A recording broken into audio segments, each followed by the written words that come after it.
Alright guys, this is Plants versus Zombie, and this is a match against Sebbiesawrr. Now, if you look at our teams, the way they spell plants and zombie.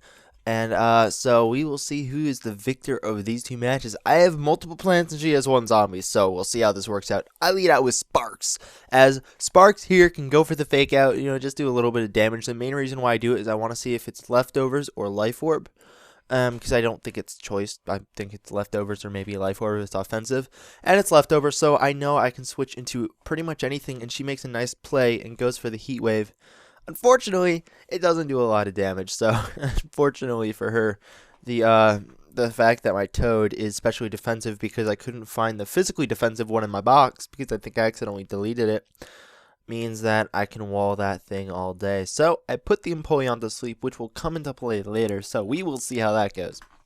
And now, Toad's going to switch out, and I'm going to go back to Sparks. And Sparks here, he's just like, yo, I've got something that you do not know about yet, and that is called the Focus Punch. So, pressure activates, so I know I could go for the electric type move as she's not running Dream World, because Focus Punch does nothing. So, maybe it's physically defensive, or, it's just Pikachu. So, I haven't figured that one out yet, but it does the amount of damage of Fake Out. So, resisted, anyways.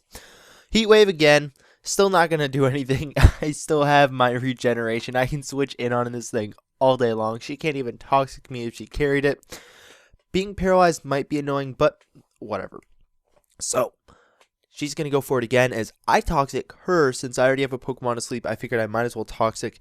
And now I can switch out and get my regeneration boost. And then I can switch in and back out again. And then I'll be at full. So this is working out quite nicely.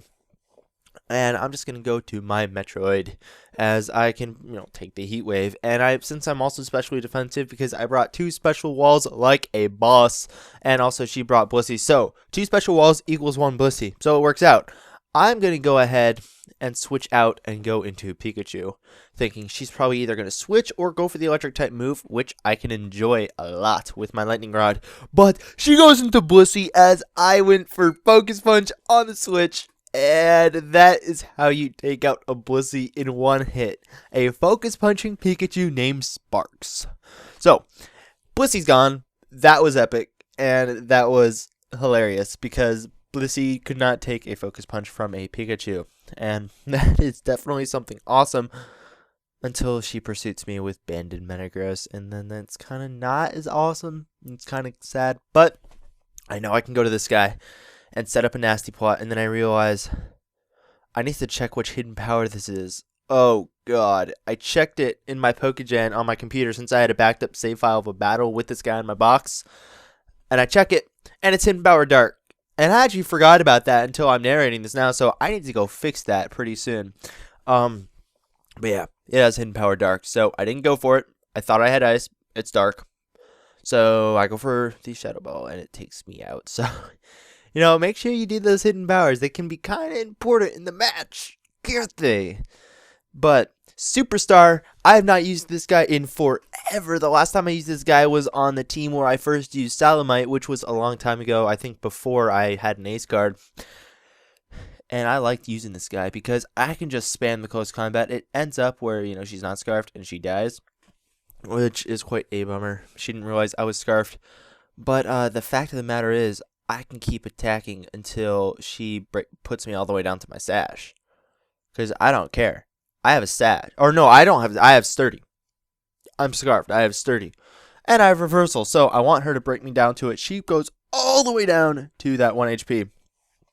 And I can't take her out with a second one. And I want to save that 1 HP reversal for later. So I go to Metroid. And she switches out and goes to Empoleon. So great play there. Unfortunately, if I went for it again, that would have been a nice little bit of a treat. But I can go to Superstar on the first game or first turn of Guaranteed Sleep. And that reversal is going to do a lot of damage. It's going to be a one-shot max power reversal. What a superstar. And Empoleon goes down.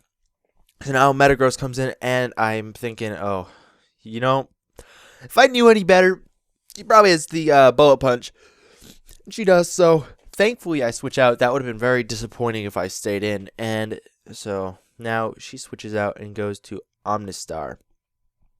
And I just go ahead and put it to sleep. And she's like, I don't have a use for this anymore. So she decides to leave it in. And in doing so, she completely forgot one thing that Toads carry. And that is Giga Drain. And so that is one dead Omnistar. Or Amistar, whatever. Now, Amistar goes down from a single Giga Drain, and I'm back to a nice, comfortable amount of HP called 364. So not quite at that 431, but whatever. Bullet Punch. Bullet Punch is going to do a nice chunk of damage. Why? It's a critical hit, but thankfully, I live this one. And if I didn't live that, that would have been upsetting, but it's okay because I can switch out and go to my Metroid. As I figured, I wall the Bullet Punch, and this is basically her only chance to win, is to Bullet Punch. And that also means that my Sock is useless unless I stalled out the Bullet Punches, which I'm not going to do. I'll just tell you that right now. But I also will tell you I have something special planned. As I see how much Skull does, Bullet Punch is going to, do a pretty nice chunk still. And I'm going to go for Ice Beam. And it looks like a second one will almost take it out, but not quite. So she goes for the next Bullet Punch. And it does, brings me down to 68, so I don't think I can take another one. And, ooh, it's almost gone. Okay, so there's a move I really want to use on this thing, but I need to put it to sleep first. So I'm going to go to the Superstar, take the Bullet Punch like a boss. I mean, come on, it only does 1 HP. That is some defense. And I'm going to go to Toad. And Toad here is going to be like, yo, I'm going to get that regeneration. Going to Burger King. And Burger King is going to take the Bullet Punch surprisingly well. As now I'm going to go back to Toad to get even more HP. And I noticed switching in, I can't really take another one. I don't want to switch into it. I can't switch into it, so I have to go back to Burger King and let him take me out. So if he gets a crit, I'm hoping it's right now. Or she gets a, wow. Okay, Sebby is a girl. She gets a crit. Sorry about that. Once again, I always do that to Kathy. So, whatever. I go for Spore now, and now that it's asleep, I can switch it back to Tentacruel and do what, my whole special, my whole thing. I was like, you know what? I want to end this match on an awesome note. Let's go to Metroid. And I'm thinking I might be able to take it out with a single Rapid Spin. So I'm going to go for it. She stays asleep, which is awesome, because soon I'll have enough leftovers to live another one, and Rapid Spin does nothing. She said 4 HP. She was at 9.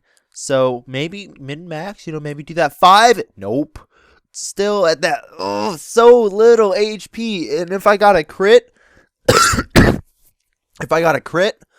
the Rapid Spin crit would have mattered. That is, think about that. The Rapid Spin crit would have mattered. So that was Plants versus Zombie. The Plants overtook the Zombie and pretty much, made his corpse their home. So they're growing off the Zombie now.